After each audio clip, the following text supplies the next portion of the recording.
একবার, খালি একবার যদি তওবা করে ফিরে আসি, আল্লাহ পাক দুনিয়াও দিবে ইনশাআল্লাহ, আখিরাতও দিবে ইনশাআল্লাহ।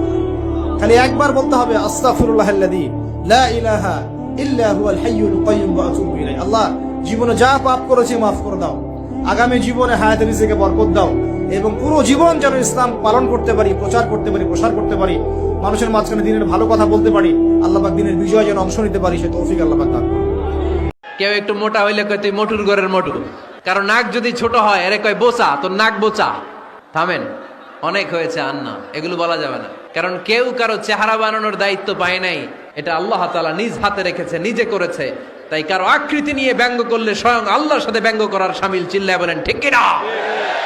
সাহাবারা রাদিয়াল্লাহু তাআলা আনহু আজমাইন, ওনারা জিব্বা ধরে মাঝে মাঝে জিব্বার মধ্যে বাড়ি দিতেন আর কাঁদতেন আর বলতেন, জিব্বা তোর কারণে কিয়ামতের দিন আমরা আল্লাহর কাছে ধরা খেয়ে যাব। এজন্য খবরদার, জিব্বা আছে বলে যে কোনো কমেন্ট করবেন না। আপনি নামাজি হতে পারেন, মুসল্লি হতে পারেন, হাজী সাহেব হতে পারেন, কিন্তু মা যদি বদদোয়া দেয় আপনার সব শেষ, দুনিয়াও শেষ, আখিরাতও শেষ। একটা সময় ছিল না, আজকে থেকে 10 বছর আগে প্রচুর খেলা হতো না?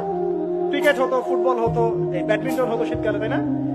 খেলার লিপ্ত থাকলে কিন্তু আমাদের মধ্যে একটা হৃদ্যতা, একটা বন্ড তৈরি হতো, একটা বন্ড। আমরা অনেক টুর্নামেন্ট খেলতাম না?